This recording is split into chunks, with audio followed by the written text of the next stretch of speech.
الحمد لله الذي أرسل رسوله بالهدى ودين الحق ليظهره على الدين كله وكفى بالله شهيدا وأشهد أن لا إله إلا الله إيمانا به وتوحيدا وأشهد أن محمدا عبده ورسوله صلى الله عليه وسلم تسليما مزيدا. أما بعد، السلام عليكم ورحمة الله وبركاته. بإذن الله سبحانه وتعالى این حلقه درسی 66 از آموزشی توحید است و ان شاء الله سبحانه و تعالی در این حلقه به موضوع جدید وارد خواهیم شد. موضوع امروزه ما توحید الوهیت است. ما در حلقه های گذشته به شما توحید ربوبیت را بیان نمودیم و شرک در توحید شرک در ربوبیت را بیان نمودیم و ان شاء الله در حلقه های آینده به شما توحید الوهیت را بیان می نماییم و این چنین شرک در الوهیت را بیان خواهیم کرد. برادران عزیز و خواهران بزرگوار، توحید الوهیت چیست و چی معنی دارد؟ توحید الوهیت یعنی نسبت دادن یگانگی به الله سبحانه و تعالی در عبادت. نسبت دادن یگانگی به الله سبحانه و تعالی در عبادت، یعنی وقتی که یک بنده عبادت میکند همین عبادتش را باید تنها و یکتا به الله انجام بدهد و اعتقاد بکند که تمام عبادت باید به الله انجام داده شود، تنها و یکتا به خودش، و اعتقاد بکند که به غیر الله عبادت را انجام دادن این شرک است و کفر است. و انمین توحید الوهیت است. توحید الوهیت چیست؟ یعنی افراد الله سبحانه و تعالی بالعباده، یگانه دانستن الله سبحانه و تعالی در عبادت، یعنی عبادت را یکتا و تنها به الله انجام دادن را توحید الوهیت میگند. بله، وقتی که ما توحید میگوییم در اونجا توحید ربوبیت یا که الوهیت یا اسما و صفات نمیگیم، عموم توحید میگیم، معنای خاص دارد. توحید ربوبیت خیلی که بیان کردیم در حلقه گذشته معنای خاص دارد، توحید الوهیت معنای خاص دارد و توحید اسما و صفات معنای خاص دارد. وقتی که ما توحید میگوییم مطلق باید بدونید که افراد الله سبحانه و تعالی فيما يخصه و يستحق، یگانه دانستن الله سبحانه و تعالی در همه آن چیزهایی که از خصوصیت الله است و مستحق الله است، در همه چیزها. به این تعریف توحید ما همه نمود توحید داخل می شود. یگانه دانستن الله در خصوصیت هایش، همه آن چیزهایی که از خصوصیت الله است باید ما یگانه دانیم. وقتی که توحید ربوبیت می شود معنای خاص خود را دارد، یعنی یگانه دانستن الله در ربوبیت، افراد الله فی الربوبیه، یعنی ایمان آوردن به یگانگی الله در توحید ربوبیت. چه که بیان کردیم ربوبیت یعنی در ملک، در خلق، در تدبیر و در امر، که معنای ربوبیت عادتاً اساس همین چیزها رو در بر میگیرد. وقتی که توحید الوهیت میگوییم معنایش این است که افراد الله سبحانه و تعالی بالعباده، یگانه دانستن الله در عبادت و یگانه به الله عبادت رو انجام دادن و به غیر الله عبادت رو انجام دادن رو شرک دانستن، همچنین اعتقاد داشتن. یعنی توحید الوهیت هم توحیدی هم قولی، هم عملی، هم اعتقادی هست. خیلی که ایمان قولی هست، عملی هست، اعتقادی هست. یعنی سخن با اعتقاد و قلب، یعنی و با عملی جسم. مثل ایمان، وقتی که ایمان رو درست فهمیدید، توحید رو هم درست میفهمید. توحید الوهیت هم با زبان یگانه الله سبحانه و تعالی را اقرار میکنید، نطق میکنید و ذکر میکنید و یاد میکنید، و با جسم تمام عملها را به الله یگانه به او انجام میدهید، تمام نمود عبادت را. و با اعتقاد میکنید که باید تمام عملها به الله انجام داده شود، تمام عبادت باید به الله انجام داده شود. و اعتقاد میکنید که به غیر الله عبادت را انجام دادن این شرک است. و تمام کسانی که به غیر الله عبادت را انجام میدهند، غیر الله را عبادت میکنند و میپرستند، اونها را اعتقاد میکنید که مشرک هستند و اونها را ترک میکنید. این توحید الوهیت مجملا معنیش همین است. اما ما به شما باز به تفصیل سخن میکنیم. معنای الوهیت را به تفصیل، یعنی وسیع، با شرح و توضیحاتش بیان میکنیم، برای اونکه اهل بدعت در مسئله کلمه الوهیت به نهایت سبحان الله شبهات را وارد کرده اند، معناش را خطا تفسیر و بیان کرده اند و تعریف کرده اند، و از همین جهت امت اسلام را به شکست و به گمراهی راهنمود کردند. توحید، اولا کلمه توحید یعنی نسبت دادن یگانگی به الله. این صفتی بنده است، یعنی بنده به الله یگانگی را نسبت میدهد. به الله نسبت میدهد که الله یکتا است، نسبت میدهد که تمام عبادت باید به الله شود. اما مستحق بودن به عبادت را بنده به الله نسبت نمیدهد، چرا که این صفت خاصی الله است. خود الله به خودش مستحق بودنش را نسبت داده است و بیان کرده است. یعنی مستحق بودن الله به عبادت این با گفته خود الله است، با اختیار خود الله است. من و شما این چیز را به الله نسبت داده نمیتوانیم، برای که الله خودش گفته است که من مستحق عبادت است. ما فقط میگیم که الله مستحق عبادت است و ما عملهایمان را یگانه به الله نسبت میدیم. این معنای توحید است. اما معنای الوهیت، الالوهیت، بدونید که همین کلمه الالوهیه بگیم، توحید الالوهیه. ما توحید ربوبیت را، ربوبیت چی معنی دارد، چگونه است، از چی گرفته شده است، همه‌اش رو بیان کردیم. حالا دومین نمود توحید الوهیت بیان میکنیم. الوهیت، این کلمه الوهیه گفته می شود یا که الهیه گفته می شود. الوهیه یا الهیه کلمه عربی. اصلی هر دوی این کلمه الوهیه، توحید الوهیه یا توحید الهیه، درست است که هر دویش رو هم انسان بگوید. اصلش گرفته شده است از درون اله، از کلمه اله.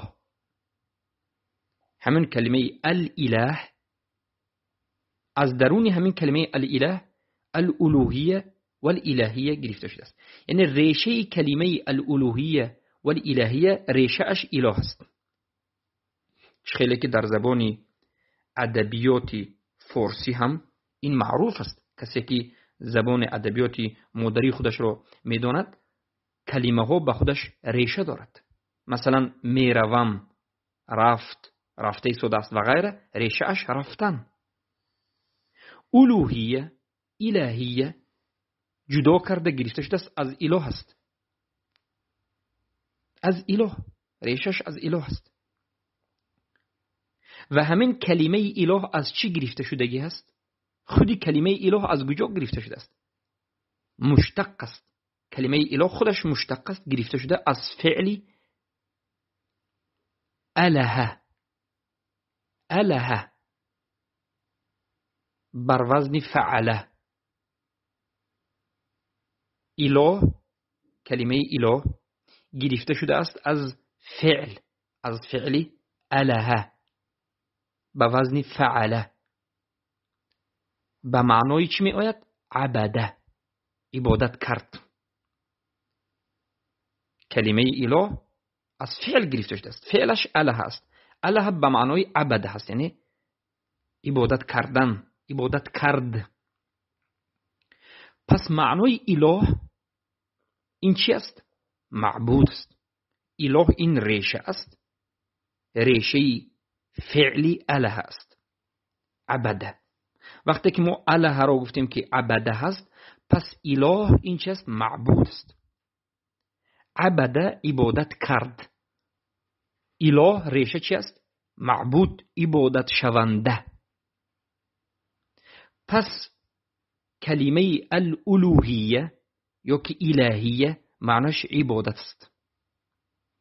عبادت، الوهیه عبادت. وقتی که ما میگیم که توحید الالوهیه معناش چی است؟ توحید عبادت، یعنی عبادت رو یگانه به الله انجام دادن، نسبت دادنی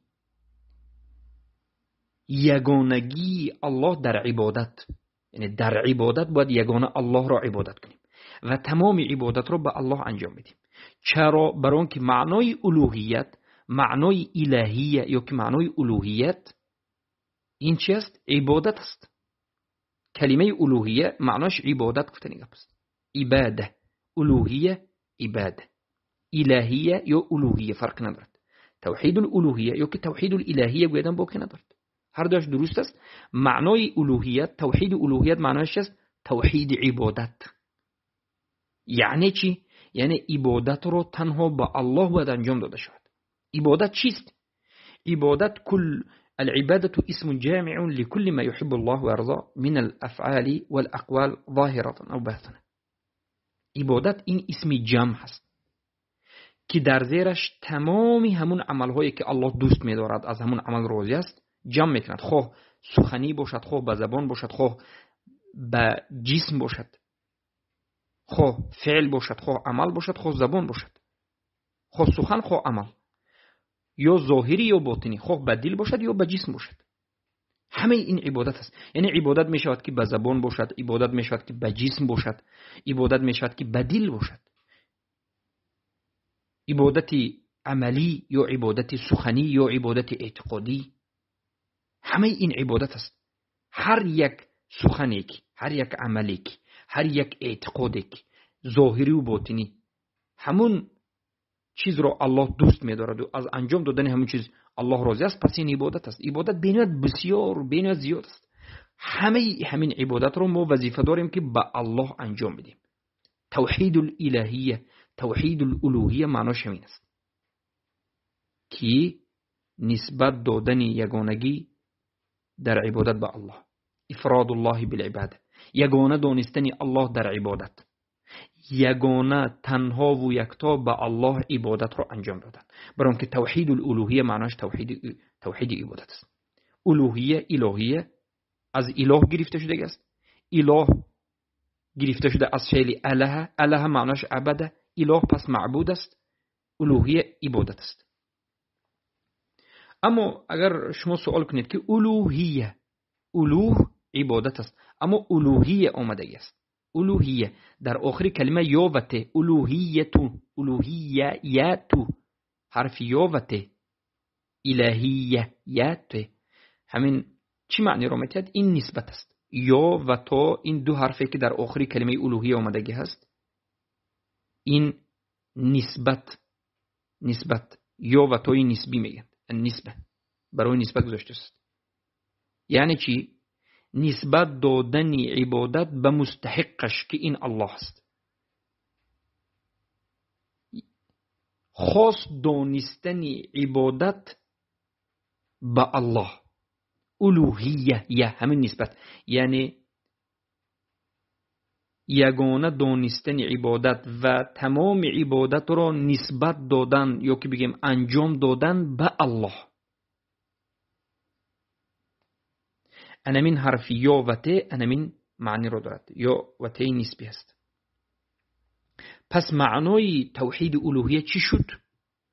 یعنی افراد الله بالعباده، یگانه دانستن الله در عبادت، که عبادت متعلق به فعل بنده است. بارک الله فیکم. با همین به شما مجملا معنای توحید مطلق، توحید چیست؟ کلمه توحید از وحد یوحد التوحید گرفته شده است. توحید این مصدر است. التوحید مصدر فعل وحد یوحد، یعنی الافراد یگانه دانستن، التمییز جدا کردن، الاختصاص یک چیزی که دومی ندارد، تنها و یکتا، این توحید است. از لغت، از نظر شریعت توحید یگانه دانستن الله در خصوصیت‌هایش و در مستحقیت‌هایش، افراد الله سبحانه و تعالی فی خصوصیتی. و بعد از این توحید ربوبیت، یگانه دانستن الله در ربوبیت. بعد از این توحید الوهیت که حالا بیان کردیم، یگانه دانستن الله در توحید الوهیت، یگانه دانستن الله در عبادت. و بعد از این توحید اسما و صفات، یگانه دانستن الله در اسما و صفات. یعنی مثل الله هیچ کسی نام و صفتی ندارد. توحید در حکم، یگانه دانستن الله در حکم، یعنی به حکم الله، فقط به حکم الله حکم کردن و حکم کسی دیگری رو به حکم الله برابر نکردن. توحید در توکل، یگانه به الله توکل کردن و به غیر الله توکل نکردن. توحید در ذبح، یگانه به الله، به خاطر الله ذبح کردن و به غیر الله در قبر و در گوجه ذبح نکردن. توحید فی الخوف، یگانه از الله ترسیدن، از غیر الله نترسیدن.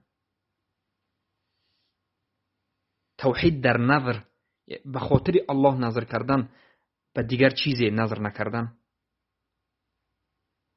همه ای عبادت رو میتونه که توحیدش رو ذکر کنید. انا من معنای توحید است و معنای توحید الوهیت هم است. اما باز برای به شما معنای اله خوبتر و فهماتر شدن، ما در این کلمه، درباره این کلمه اله، به خصوص اله صحبت زیاد میکنیم، برای اینکه در بالای همین کلمه فرقه ها گمراه شده اند. فرقه اشعری، ماتریدی، فرقه جهمی، فرقه های صوفی، فرقه خوارج و غیره در بالای همین کلمه اله گمراه شده اند و معنای کلمه اله را خطا فهمیدند. از همین جهت ما باید همین کلمه اله را خوب فهمیم که این از لا اله است. اله، اله، لا اله الا الله. کلمه شهادت که معناش این است که نیست معبود بر حق بجز الله. لا اله الحق، نیست معبود بر حق الا الله، بجز الله.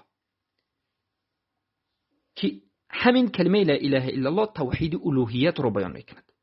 به خاطر زنده کردن توحید الوهیت، به خاطر تحقیق توحید الوهیت آمده است. تمام رسولان برای زنده کردن لا اله الا الله، برای نشر کردن لا اله الا الله توحید الوهیت آمدند. معنای اله معبود، یعنی نیست معبودی بر حق. وقتی که ما معنای اله رو فهمیدیم، معنای لا اله الا الله هم درست میفهمیم. وقتی که معنای اله رو خطا فهمیدیم، معنای لا اله الا الله رو هم خطا میفهمیم. فرقه های باطل که معنای اله رو خطا فهمیدند، لا اله الا الله رو هم خطا فهمیدند. ایمان رو خطا فهمیدند، شرک رو خطا فهمیدند، اسلام رو خطا فهمیدند. معنای اله رو وقتی که اهل سنت و جماعت چگونه که در قرآن و سنت آمده است به فهم سلف امت فهمیدند، معنای لا اله الا الله رو هم درست فهمیدند و توحید و شرک رو درست شناختند و در راه حق باقی ماندند. پس معنای لا اله، اله، کلمه اله که در لا اله الا الله آمده است، لا اله، اله که در الوهیت آمده است، چی معنی دارد؟ علما میگن اله به وزن فعال آمده است. علمای لغت میگن به مانند فیروزآبادی در کتاب بحر المحیط، در کتاب تاج العروس، در کتاب لسان العرب نظر کنید میگن که اله به وزن فعال میاد، به معنای مفعول. فعال به معنای مفعول، یعنی اله معنایش چیست؟ معنایش معبود است، یعنی مفعول. معبود مفعول. مفعول چی؟ یعنی یک چیزی پرستیده شونده. معبود به وزن مفعول یعنی یک چیزی پرستیده شونده، یک ذاتی که همه او را می پرستند، همه او را عبادت می کنند، همه او را اطاعت می کنند. اله همون است. اله بر وزن فعال است، اما به معنای مفعول است. فاعل به معنای مفعول.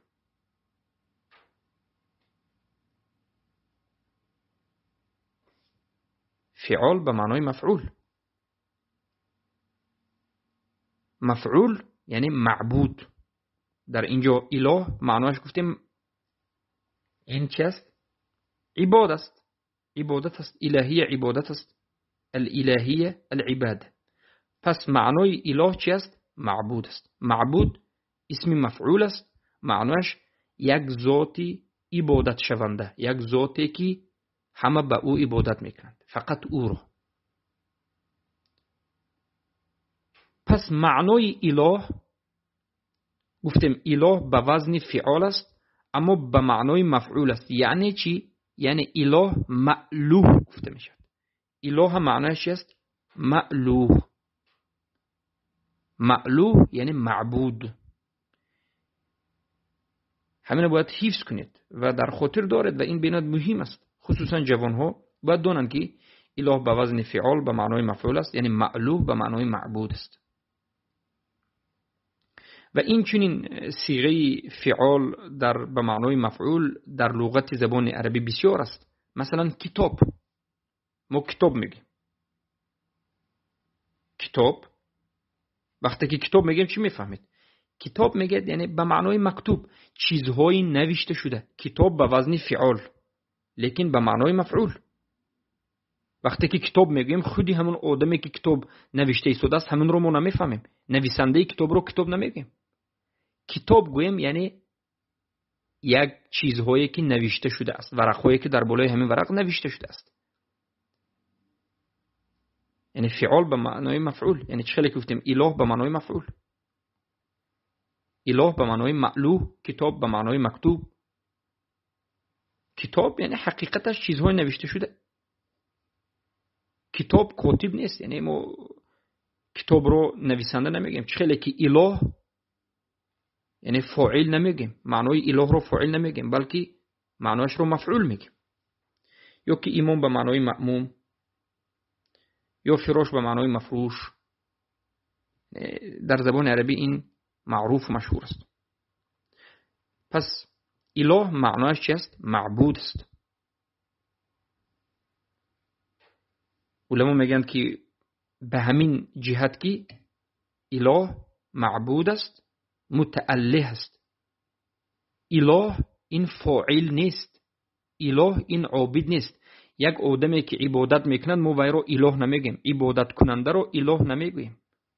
مثلا یک انسان عبادت میکند، ما انسان عبادت کننده را اله نمیگیم. باید این خوب دقت بفهمید، برای که اهل بدعت معنای اله را فاعل میگند، عبادتکار را اله میگند. از همین جهت معنای لا اله الا الله را لا اله را خطا میگند. اله میگند این فاعل است. فاعل یعنی انجام دهنده یک کار، خلق کننده، رزق دهنده و غیره. از همین جهت معنای لا اله را، لا اله الا الله را چی میگن؟ لا اله را میگن که نیست معبود. در اینجا معناش رو معبود نمیگن، نیست خالق میگن. نیست خالق بجز الله، نیست رازق بجز الله. معنای خطا است. یعنی معنای اله را اونها معبود نمیگویند مثل اهل سنت و جماعت. ما گفتیم اهل سنت و جماعت میگن که لا اله نیست معبودی بر حق. اما اشعری، ماتریدی، جهمی ها، صوفی ها، حتی خوارج ها معنای لا اله را چی میفهمند؟ فاعل میفهمند. اهل سنت مفعول میفهمند، اله را اونها فاعل میفهمند. یعنی میگن که در اینجا لا اله الا الله نه به معنای توحید الوهیت، توحید عبادت آمده است. لا اله به معنای توحید ربوبیت آمده است. برای اون که معنای اله فاعل است، یعنی الله خالق است و رازق است. سبحان الله. ببینید این چقدر یک جای نازک است که ما باید بدونیم. البته ما این فرقه باطل رو در آینده به شما در دوام حلقه ها واضح بیان میکنیم. پس معنای اله معبود است. لا اله یعنی نیست معبوده. لا نیست، اله معبوده، نیست معبوده بر حق بجز الله. این سخن اهل سنت و جماعت است. برای که معنای اله مألوه است، یعنی معبود است. معنای اله فاعل نیست بلکه مفعول است. معنای اله این فاعل عابد نیست بلکه مفعول است و معبود است. یعنی اله این کسی نیست که عبادت میکند. اله این همون ذات است که پرستیده می شود. معبود است و مألوه است. بارک الله فیکم. این بود یک قسم از صحبت که معنای اله را ما به شما بیان کردیم. معنای اله به وزن فعال آمده، معنایش مفعول است، یعنی مألوه و معبود گفته می شود. و حالا باشد به شما باز بیان میکنیم اشتقاق اسم اله و معنایش. همین اسم اله از کجا گرفته شده است؟ از کجا اشتقاق شده است؟ اشتقاق یعنی گرفته شده است. ریشهش چیست؟ و معنایش باز چیست؟ الوهیت، الالوهیه یا که والالهیه چخیلی که گفتیم مشتق است، گرفته شده است از اله. اله همین کلمه اله به وزن فعال آمده،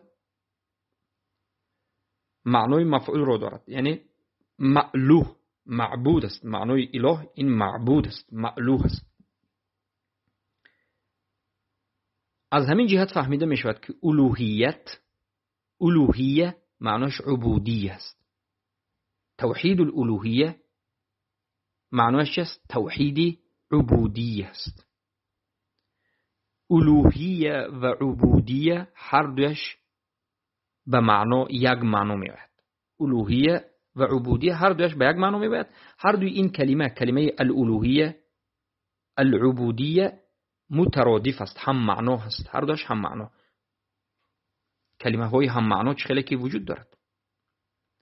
در هر دوی همین کلمه الوهیه و عبودیه یا در آخرش یا و ت، حرف یا و ت این نسبت است.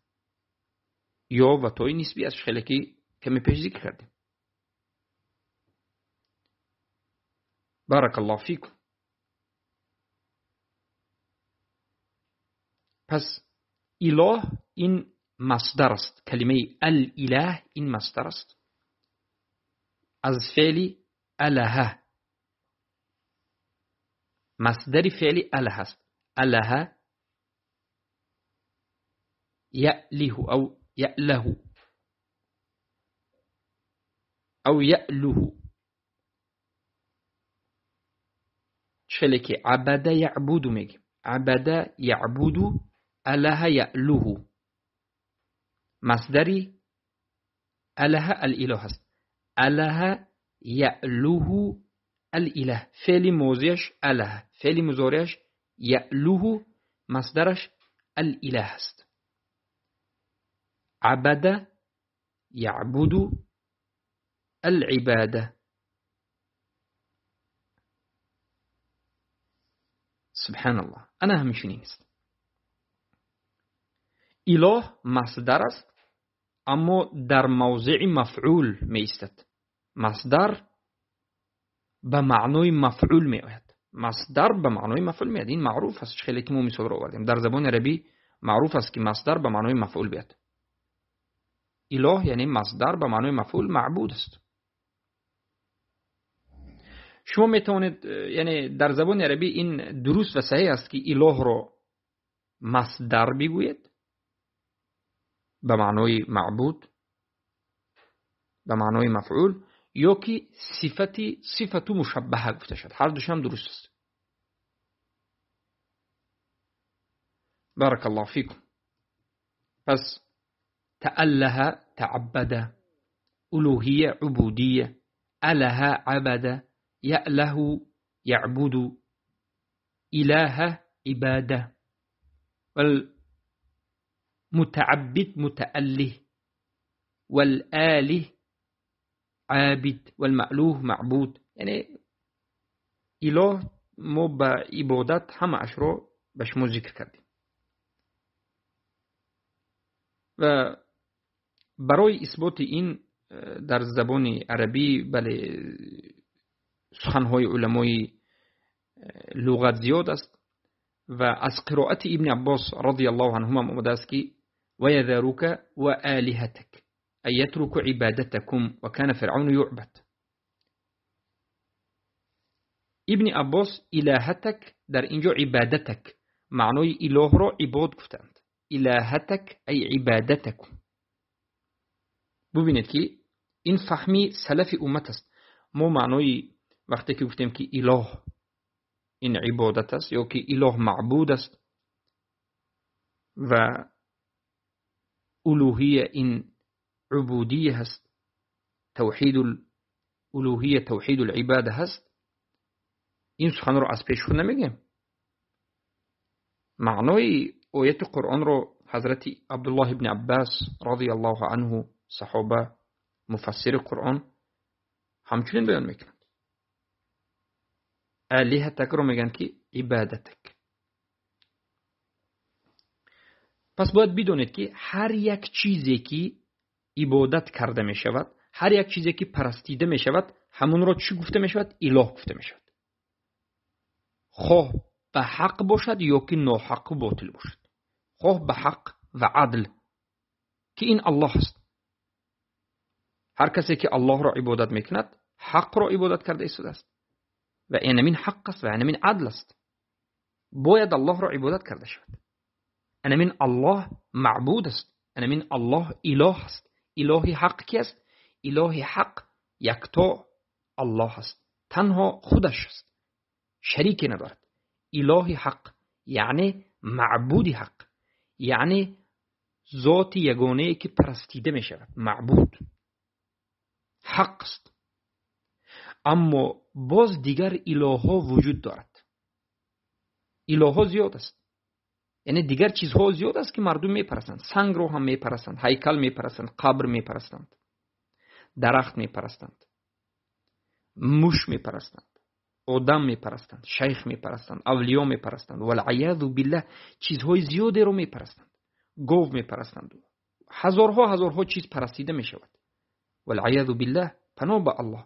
الله ما را نجات بدهد. همه این شرک است. لیکن همه همون چیزهایی که پرستیده می شود اینها چی است؟ اله گفته می شود. اما اله حق نه، اله باطل گفته می شود.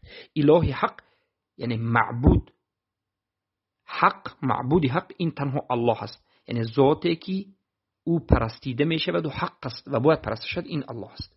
اما دیگر چیزهایی که پرستیده می شود و حق نیست، حق پرستیده شدن ندارد، اما مردم سبحان الله با الله شریک قرار می دهند و می پرستند با ظلم. این چیزها رو هم اله گفته می شود. لیکن این چیزها الهی چی است؟ باطل است. الهی باطل است. پس دو اله وجود دارد، اله حق و اله باطل. اله حق این تنها الله است و دیگر الهایی که هزارها هست همه اش الههای باطل است که هر کسی که ویها را عبادت میکند با الله شرک قرار داده است. اگر با همین حالت بمیرد ابدالابد در جهنم باقی میماند. خیلی که الله در سوره نساء به من شما خبر داده است که الله این چنین انسانایی که غیر الله را عبادت میکند، اله باطل را عبادت میکند، الله نمیبخشد. و الله سبحانه و تعالی معبودهایی که باطل است اله ذکر کرده است. بمانند هوا، افرأیت من اتخذ الهه هواه، او دیدی کسی را که نفسش را اله خود گرفته باشد یا بت را اله گرفته باشد. این چنین وقت اومده است. خودی الله در اینجا ذکر کرده شده است که بعضی آدم ها اله گفته، اله به خودش کی را میگیرد؟ نفسش را اله خودش میگیرد، یعنی نفس پرست. بعضی ها هیکل را اله خود میگیرد و همچنین.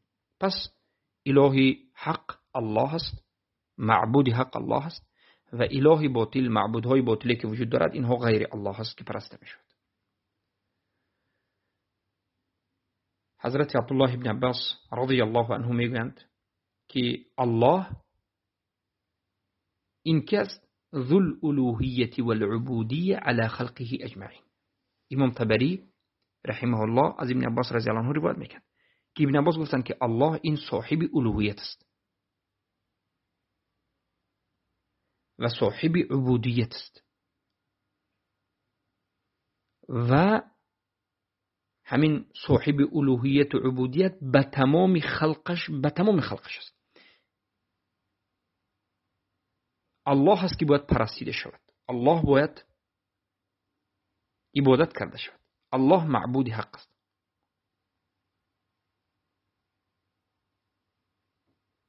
صاحب عبادت الله هست، یعنی تمام عبادت باید به الله انجام بشه.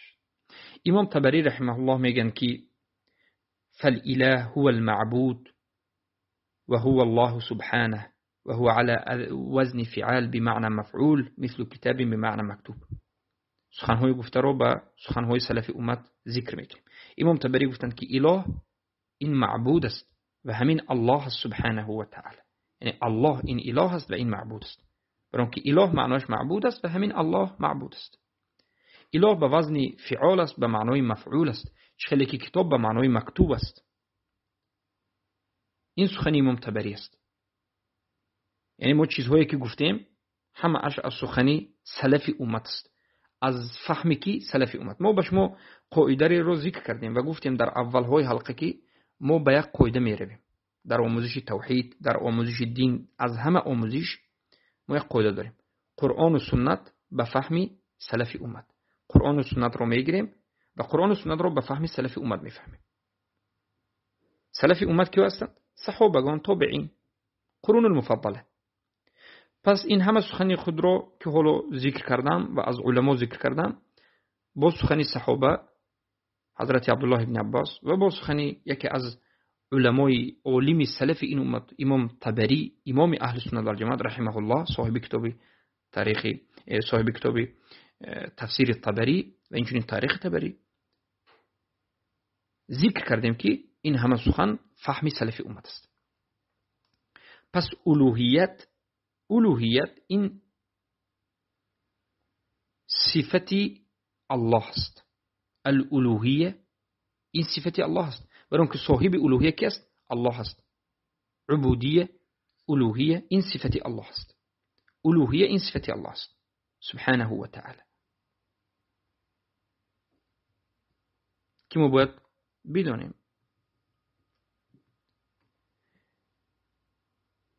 پس اله حق همون ذات است که تمام قلبها به سوی او مائلند و همه خلقش همون اله حق را عبادت میکنند.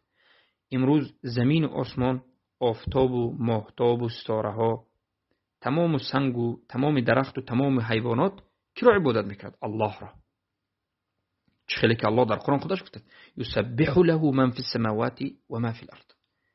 الله را تسبیح میکند، یعنی به پاکی یاد میکند تمام چیزهایی که در زمین و آسمان و در بین این وجود دارد. این اله حق است، این الله است. بارک الله فیکم. پس الوهیه این صفت از صفتهای ربوبیت است. الالوهیه صفت از صفتهای ربوبیت است. و البته در این مسئله در حلقه آینده باز بیان خواهیم کرد. پس الوهیه این صفت الله است چخیلی که ربوبیت صفت الله بود. با همین این حلقه رو به پایان میرسانیم و باذن الله سبحانه و تعالی در حلقه آینده باز در مسئله اله کمی صحبت میکنیم و فرقه های باطل را در این مسئله بیان خواهیم کرد. بارك الله فيكم وحياكم الله بياكم. السلام عليكم ورحمة الله وبركاته.